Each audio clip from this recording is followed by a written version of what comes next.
በተለይ በኦሮሚያ በጣም በሙስና የተዘፈቁ ተብለው የፖሊስ ኮሚሽነሮች፣ ኮማንደሮች፣ የወረዳ የከተማ ከንቲባዎች ታስረው ነበር። ተዚህ ላይ ያንን የፊሮ መንበሬት በሙስና ታስረው ተብሎ ዜና ተሰራ። ገስዋት አንዳቸውን ፍርድ ቤት አልተወሰዱም። የነሱ ተቃለ በርሻለቆ ጦል ላይ ለምን ምንድነው የሚባለው ሪኢንዶክትሪኔሽን ተምረው እንዲወጡ እንዲሻጋሉ ያኔ ይሄ ለምሳሌ ሌላ ቦታ አዲስ ነው ይሉታል አዲስ ነው that is the word can you imagine 2 ዓመት ስልጣን ይዞ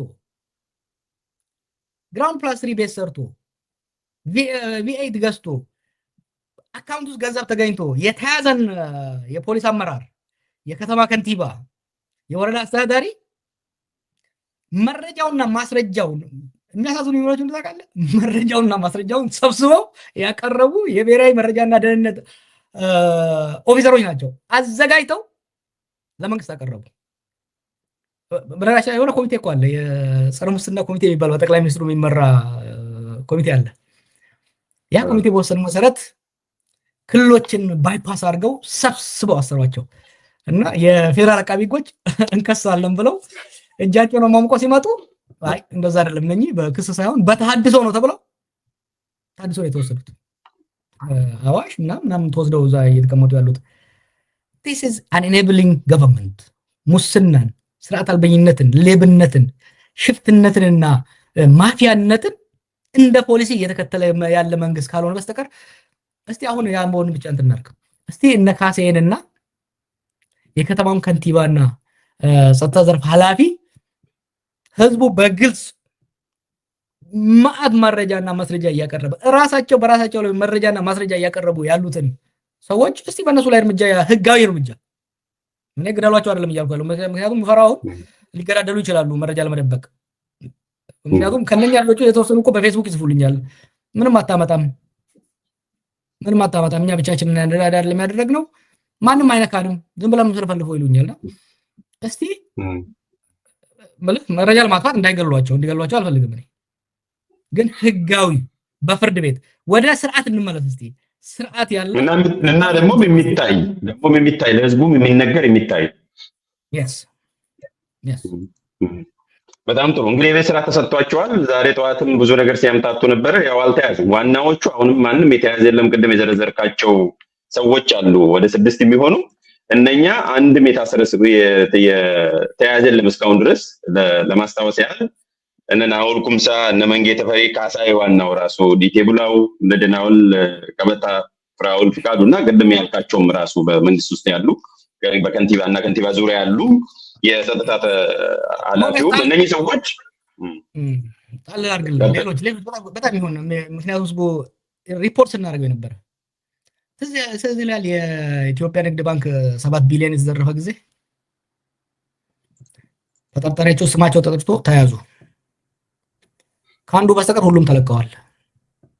የብሔራዊ መረጃና ደህንነት አባላትም የነበሩ ሰዎች ነበሩ። አንድ ብቻ ነው የቀረው። እሱም በቅርብ ይወጣል ተብሎ የተጠበቀ ነው። አንድ በልልኝ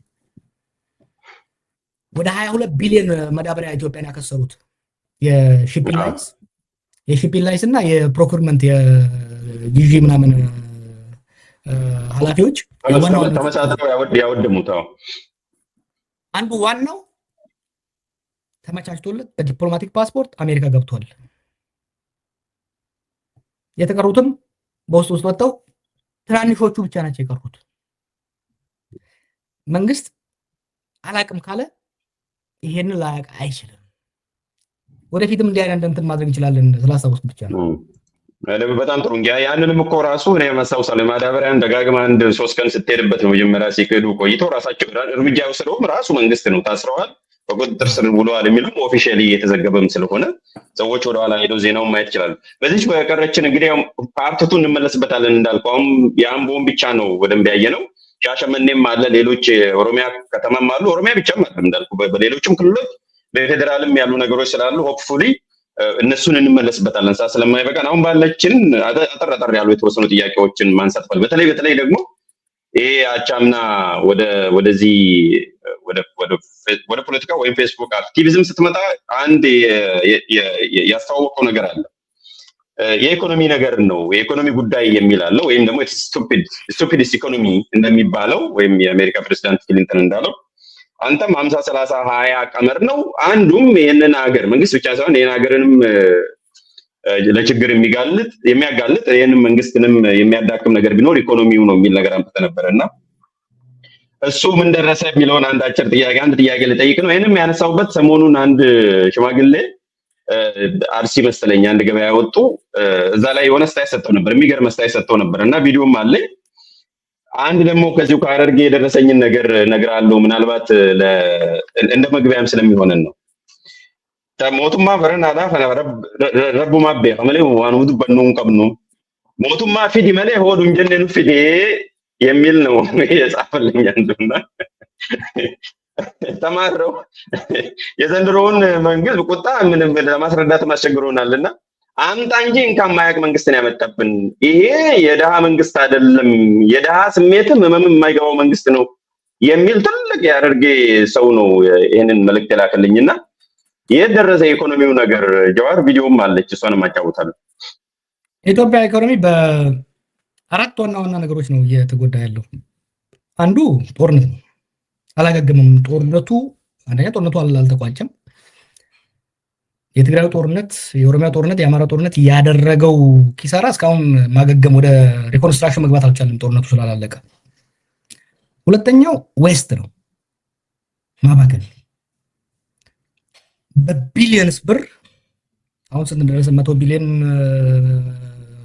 ቢሊዮን ማለት ከዛ በላይ ሆኗል። አብይ በዚህ በብልጭልጭ ያጠፋው ገንዘብ ኢኮኖሚው ላይ ከፍተኛ ጫና ፈጥሯል። ሶስተኛው በሙስና ካፒታል ፍላይት፣ አንዱ የባለስልጣናቱና ከነሱ ጋር የተያያዙ ነጋዴዎች በሙስና ዘርፈው ሙስናው ምን ያደረገው? አንደኛ መንግስትና ህዝብ ሊያገኘው የነበረውን ገንዘብ ወደ ግል አዛውሮታል። ወደ ግል እንኳን አዛውሮ እኮ ኢትዮጵያ ውስጥ ኢንቨስት ቢያደርጉት፣ አሁን የኬንያ ሌቦች ይሰርቃሉ፣ ባለስልጣናቶቹ ግን እዛው ነው ኢንቨስት የሚያደርጉት። እነዚህ ዱባይ ወስደው አሁን ዱባይ ላይ እየከሰሩ ነው ያሉት ማለት።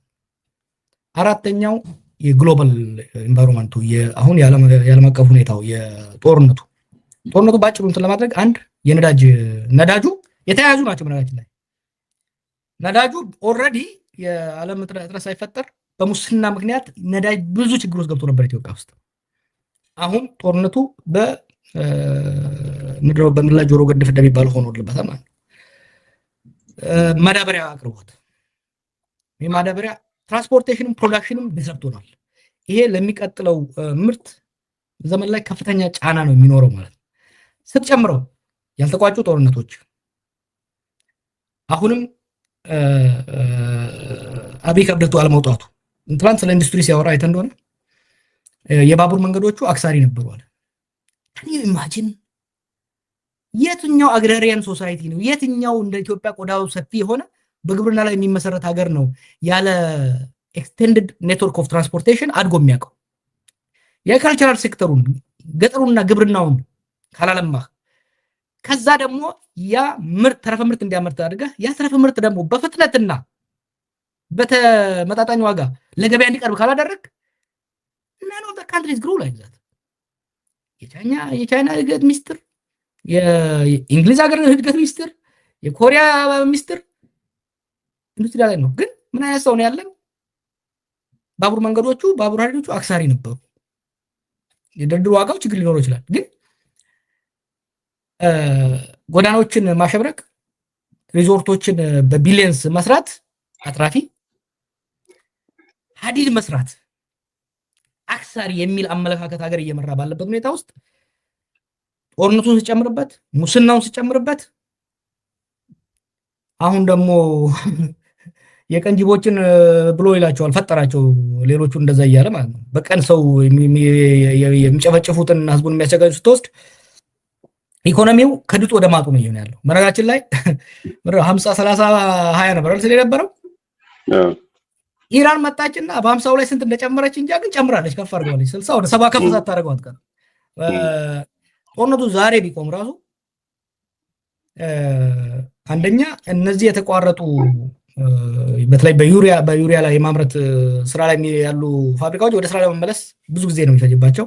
በነዳጁም በመዳበሪያውም በሌሎች እቃውም ያለን ሌላው በዘንድሮ የተጎዳንበት ገበሬውም ህዝቡም ማወቅ ያለበት አምና ትንሽ የኢትዮጵያ የውጭ ኤክስፖርት ደህና የነበረበት በሁለት ነገር ነው፣ በቡናና በወርቅ ነው። ቡና ደህና የሆነበት ብራዚል ተመርቶ ስለነበር ነው። ዘንድሮ ብራዚል በከፍተኛ ደረጃ አምርቷል። እኛ ደግሞ ቡናውን ለገበያ ማድረስ አንችልም። ዊንድፎል ነው የነበረው ባጭሩ። እና የነበረው የቡና ትርፍ ዊንድፎል ነው የነበረው። የዓለም የቡና ዋጋ ስለጨመረ ነው እንጂ ፕሮዳክሽን ጨምረን ጥራት ጨምረን አይደለም ኢትዮጵያ ላይ ባጭሩ። ጥራትም ፕሮዳክሽን አልጨመረም። ዘንድሮ ግን ምን ሆኗል? አንድ በግሎባል ላይ የሚኖረው ዋጋው ቀንሷል። ሁለተኛ ዛሬ ቡና ከጉጂ፣ ከሲዳማ፣ ከወለጋ፣ ከከፋ ለማምጣት ወደ ኤክስፖርት ለማድረግ በ3 እጥፍ ጨምሯል ትራንስፖርቴሽን ባለፉት ወራት ማለት ነው። ሶ ከቡና የምናገኘው ገቢ በከፍተኛ ደረጃ ያሽቆለቁላል። ወርቅ አንዱ ወንድፎል ወርቅ ነበረ። ምክንያቱም የወርቅ ዋጋ በዓለም ላይ በጣም እየጨመረ ስለነበረ ቤኒሻንጉልና ጉጂና ጋምቤላ ላይ ኦልሞስት ጎልድ ረሽ ነበረ የነበረው። አሁን አብዛኞቹ አቁመዋል። ምክንያቱም ነዳጅ በሊትር ከ1000 እስከ 1500 ገብቶባቸዋል። ሶ የወርቅ ፕሮዳክሽናችንም ይቀንሳል ማለት ነው። ዋጋውን በዓለም ላይ ተቀዛቅዟል። ሶ ኢኮኖሚው እየባሰ ነው የሚሄደው። የኑሮ ውድነቱ በብዙ እጥፍ ጨምሯል። ያልጨመረ ምንም ነገር የለም ባለፉት ወራት። ከጨመረ ደግሞ አይቀንስም እንደምታውቀው። በዛ ላይ አንተ እንዳልከው ገበሬው እንደተናገረው በየገበያው በየኬላው መንግስት ሁለቴ ነው የሚቀርጥህ ግብር የሚያስከፍልህ። ኦፊሻል መንግስት ይቀርጥሃል። እነ 120 ደግሞ አንኦፊሻሊ ያለ መንግስት በሪሲት ሲቀርጥህ የመንግስት 120ዎች ደግሞ ያለ ሪሲት ይቀርጡሃል። እና ይሄ ኢኮኖሚን በጣም ነው እየጎዳ ያለው። እስቲ ላጫውተው ሽማግሌው ትንሽ ሰዎችም እንዲሰሙ ቪዲዮም ስላለኝ ነው። አንዱ እንዳውም ያለኝ እነ 120 የሚለውን ነገር ሰው በጣም ከመሸበሩ የተነሳ እነ 120 ነው የሚሉት 20 ሆኖ ተደራጅቶ ሊበሉን መጣ 120 ነው የሚሉት እንጂ 120 አይሉትም የሚል የሰማው ነገር መንገዱ ነው። ኤኒስን እንጀኑ የማል አህመድ ጉርጉሩ ዱፍታን ሞ ቢቱ ዱፍታን ጉርጉሩ ዱፌ አይሰማም ማል ፈካታ ሀሊ ገባ ነው እንገል ኢዳን መንግስት ነው ያዳን ጅሩ ገባ ሁንዳ ጉበት ቀራን ብሪ ዲባፉር ዲበስ ድምፁ አይሰማም አንተ ጋር። ኦኬ ቆይ ድጋሚ እንትን ላድርገው። ኦኬ አይሰማም። ኦልራይት እሺ ጠብቀኝ እንትን ላድርገው። ቆይ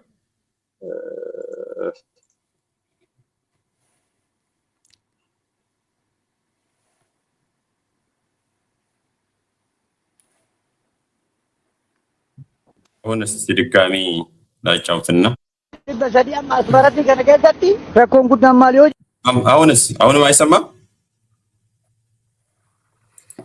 ይሰማል። ከተሰማ በቃ እንቀጥልሽ። በቃ ጌሳን በቃ ወጁማን ገኝ ሜ ኤኙስን እንጀኑ የማል አህመድ ጉሩሩፌ ማል ፈካታ ሀሊ ገባ ነው እንገል ኢዳን መርስ መንግስት ነው ያዳን ጅሩ ገባ ሁንዳ ጉበት ቀራን ብሪ ዲባፉር ዲበሰዲ አስመረጥ ከነገደቲ ረኮን ጉዳማ ሊሆን አዳዳ ሆሪም ቡሉን ይመቀረጠም አዳላይ መቀረጠማ ቦሩላይ መቀረጠም ከነ መንግስት ነው ያዙ ለበ ከነ ሞር መስከስ ይሩ አከነ ወጀታ ከነ ዋን ነው ዲብን ወላል ገባና ከት ነው ያደስታ ጅራ። እንግዲህ ሰምተዋል ጀዋርና ያው ቋንቋውን በደምብ ስለምችል ለጥፈዋልና እኚህ ሽማግሌ ምንድነው ደግሞ ኦርጋኒክ ነው እነሱ የጠየቁት እንኳን አደረሰ ለማለት ነው አይተኮነን እሳቸው ደግሞ የሚገልጹት ሌላ ነውና ዋኒዳት ኑመርሴ ኢዳን ኑመርሴ ገበያ ዋኒ ገባቲስ ኑንገለ ከነከነ ጎዳ ጅሩ ሲምበይኔ ነው የሚለውና እስቲ እንትን በለኝ እዚህ ላይ